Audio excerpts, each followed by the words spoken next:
আর third যেটা শিখেছি সেটা হচ্ছে সৌদি আরবেতে যখন হচ্ছে একজন প্রবাসী বাংলাদেশ থেকে আসে, অবভিয়াসলি সে সবাই কিন্তু ধনীর দুলাল না, বা মানে শুধু সৌদি আরব নয়, অ্যাব্রডে অল ওভার দ্য ওয়ার্ল্ড যেখানেই যাক না কেন, যখন নতুন একজন আসে তখন হচ্ছে এখানে যারা থাকে বাংলাদেশি তারা হচ্ছে ওই এক্সপেক্টে বা ওই প্রবাসীকে হচ্ছে তারা মিসগাইড করার চেষ্টা করে যে কি করতে আসছিস বিদেশে, এত টাকা খরচ করতে, দেশে একটা বিজনেস করতে, আবার বিজনেসের জন্য টাকা চাইলে কিন্তু কেউ টাকা দেয় না।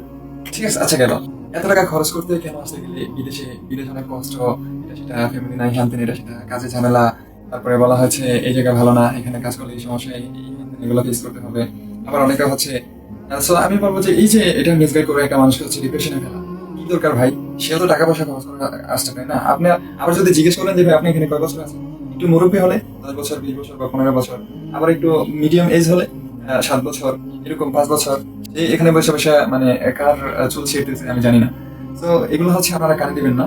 আপনারা এখানে আসছেন, আপনার কাছে আপনি করে যাবেন, আর আল্লাহ তাআলার উপরে তাওয়াক্কুল করবেন। দেখেন রিজিক দেওয়ার মালিক কিন্তু আল্লাহ তাআলা। এখানে কে কি বললো, কি কি করলো সেটা কানে দেওয়ার দরকার নাই।